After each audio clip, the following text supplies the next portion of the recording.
Assalamualaikum warahmatullahi wabarakatuh.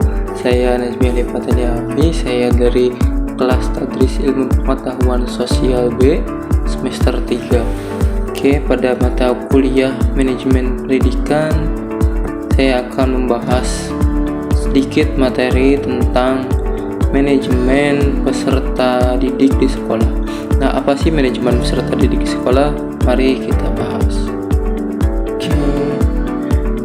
Dalam pengantar ataupun dalam pengertiannya, peserta didik adalah pusat dari seluruh kegiatan pendidikan. Oleh karena itu, sekolah perlu mengelola seluruh aspek yang berhubungan dengan peserta didik. Kenapa? Agar proses pendidikan berjalan efektif dan efisien. Manajemen peserta didik menjadi bagian paling penting dalam sistem manajemen pendidikan di sekolah khususnya, karena manajemen peserta didik dikembangkan dimulai dari peserta didik masuk, mendaftar sampai dengan peserta didik lulus. Jadi perannya sangat vital ataupun sangat penting sekali. Baik, lalu ada manajemen peserta didik merupakan proses pengelolaan seluruh kegiatan yang berhubungan dengan siswa tentunya, mulai dari penerimaan, pengembangan, lalu dengan mereka lulus dari sekolah tersebut. Tujuannya untuk apa? Untuk mengoptimalkan potensi setiap peserta didik, lalu untuk menjamin kelancaran proses pembelajaran, mewujudkan suasana sekolah yang tertib, aman, dan nyaman. Karena ketika manajemen peserta didiknya sudah terstruktur dengan rapi, sudah terstruktur, maka peserta didik akan terarahkan, akan lebih terarah, dan juga para pendidiknya juga akan lebih luasa dalam memberikan pelajaran ataupun dalam memberikan peraturan-peraturan yang ada di sekolah. Tujuan manajemen peserta didik. Tujuan manajemen peserta didik yang pertama adalah untuk mengatur dan mendokumentasikan seluruh data siswa secara tertib. Maksudnya bagaimana? Ketika sudah ada manajemen peserta didik, maka sudah ada aturan yang pas, yang cukup untuk mengatur dan juga untuk mendokumentasikan seluruh data siswa ataupun seluruh peserta didik yang ada di sekolah secara beruntut ataupun secara tertib. Yang kedua adalah untuk membantu siswa beradaptasi dengan lingkungan sekolah. Tentu ketika ada manajemen peserta didik yang baik, akan sangat membantu siswa dalam beradaptasi dengan lingkungan sekolahnya. Lalu ada mengembangkan potensi akademik dan kepribadian siswa. Yang keempat ada menciptakan kedisiplinan dan tanggung jawab siswa. Yang kelima yaitu mempersiapkan siswa untuk ke jenjang pendidikan yang lebih tinggi atau mempersiapkan siswa untuk siap dalam dunia pekerjaannya. Lalu ada ruang lingkup manajemen peserta didik. Penerimaan peserta didik baru atau PDB. Tentu dalam manajemen yang pertama adalah penerimaan peserta didik baru. Lalu ada orientasi dan adaptasi ataupun MPLS, masa penerimaan atau masa pengenalan lingkungan sekolah. Ini sangat penting sekali dalam manajemen peserta didik karena agar siswa mampu mengenal lingkungan sekolahnya yang baru, agar siswa mampu mengenal apa saja peraturan yang ada di sekolah, dan agar siswa dan guru saling mengenal lebih dekat agar terciptanya lingkungan belajar yang kondusif dan terstruktur dengan rapi. Lalu yang ketiga ada pembinaan disiplin dan tata tertib. Lalu yang keempat ada kegiatan ekstrakurikuler dan pengembangan diri. Yang kelima ada layanan, bimbingan, dan konseling. Layanan bimbingan dan konseling sangat penting sekali bagi siswa, khususnya bagi siswa yang baru beradaptasi, yang baru masuk ke dalam lingkungan sekolah barunya. Jadi bimbingan dan konseling ini sangat diperlukan untuk membantu siswa lebih cepat beradaptasi, untuk membantu memahami permasalahan apa saja yang dihadapi oleh siswa. Lalu selanjutnya ada pencatatan administrasi dan data siswa. Tentu tujuan yang paling penting dalam manajemen peserta didik adalah untuk mencatat administrasi data siswa, karena dalam satuan pendidikan ataupun dalam sekolah harus adanya pencatatan administrasi yang memadai, pencatatan administrasi yang terstruktur dengan rapi agar dapat terselenggaranya proses belajar dan mengajar di sekolah dan agar dapat diterimanya administrasi ataupun mendapat bantuan dari pemerintah.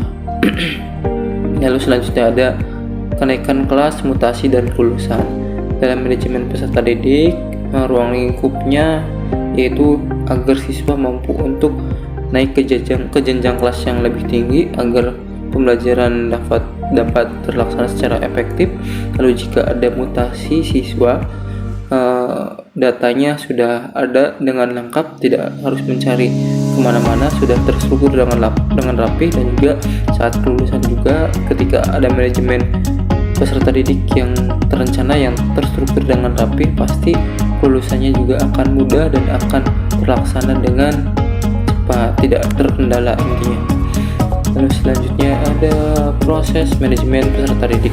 Di sini ada 4 proses. Yang pertama ada perencanaan, pelaksanaan, evaluasi, dan tindak lanjut. Perencanaannya yaitu menentukan ataupun menetapkan jumlah siswa, lalu kriteria siswanya seperti apa, kebutuhan sarananya juga bagaimana. Nah, ini merupakan perencanaan proses manajemen peserta didik. Yang kedua yaitu pelaksanaan, proses penerimaan, pembinaan, kegiatan belajar, dan pengembangan diri. Yang ketiga ada evaluasi. Setelah perencanaan dan pelaksanaan pasti harus adanya sebuah evaluasi, yaitu penilaian hasil dari belajar ataupun hasil dari manajemen peserta didik yang telah berlangsung, dan perkembangan apa saja nih perkembangan karakter yang didapatkan oleh siswa. Lalu ada tindak lanjut. Tindak lanjut merupakan suatu output dari sebuah evaluasi yang telah dilaksanakan, yaitu outputnya yaitu tindak lanjut berupa pembaruan sistem, perbaikan kebijakan, dan juga inovasi berkelanjutan. Selanjutnya ada peran guru dan sekolah. Yang pertama adalah peran guru yaitu sebagai pembimbing dan motivator utama bagi peserta didik. Tentu guru merupakan role model ataupun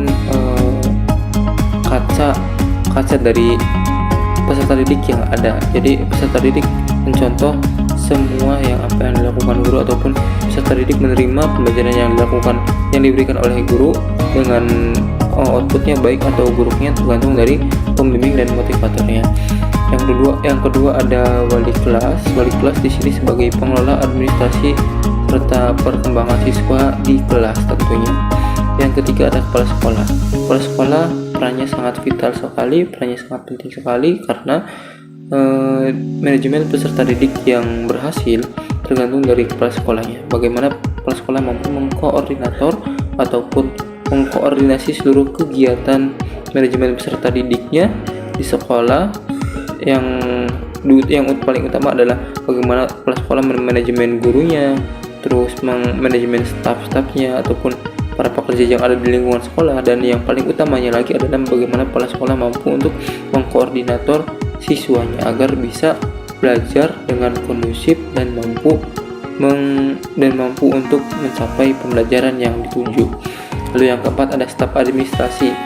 Staf administrasi di sini tugasnya untuk mengelola data dan dokumen siswa dan melayani siswa tentunya. Yang kelima ada konselor atau BK atau biasa disebut guru BP atau guru bimbingan konseling. Di sini membantu siswa dalam menyelesaikan masalah pribadinya dan juga permasalahan yang berhubungan dengan akademik siswa. Baik, kita lanjut. Ada strategi pengelolaan yang efektif. Strateginya yaitu dengan penggunaan sistem digital, ada Dapodik, ada EMIS, dan ERAP. Dengan perkembangan teknologi yang ada sekarang, penggunaan sistem digital tentu sangat penting sekali dalam menginput data siswa, dalam menginput nilai dalam rapot. Itu sangat berguna sekali karena dilaksanakan dengan sistem digital, dilaksanakan dengan sangat praktis dengan melalui sistem. Lalu kedua ada pelaksanaan kegiatan ekstrakurikuler untuk menyalurkan minat dan bakat. Sekolah harus ada kegiatan ekstrakurikulernya karena setiap siswa mempunyai hobi dan juga kesukaannya masing-masing. Jadi ekstrakurikuler sebagai wadah untuk menampung minat dan bakat siswa. Yang ketiga ada pelatihan keterampilan dan bimbingan karir. Dalam sekolah tentu harus ada pelatihan keterampilan untuk siswa dan bimbingan karir kedepannya untuk siswa agar siswa terarahkan mau kemanakah siswa tersebut saat nanti lulusnya. Lalu sekolah juga harus berkolaborasi dengan orang tua, yaitu pelibatan orang tua dalam pemantauan perkembangan anaknya, karena guru ataupun para pengajar terlibat dalam perkembangan siswa itu terbatas sekali waktunya, dari mulai pagi sampai dengan siang ataupun sampai dengan sore, dan selanjutnya perkembangannya diserahkan kembali kepada orang tuanya, dan harus ada kolaborasi antara guru dan juga orang tua sehingga dapat tercapainya manajemen peserta didik yang baru. Lalu ada sistem penghargaan dan juga disiplin positif yang terakhir. Lalu kita next, ada tantangan dalam manajemen peserta didik. Dalam manajemen peserta didik ini tentu mempunyai tantangan yang sangat kompleks, yang sangat penting sekali, tantangan yang sangat menghambat dalam terlaksananya manajemen peserta didik.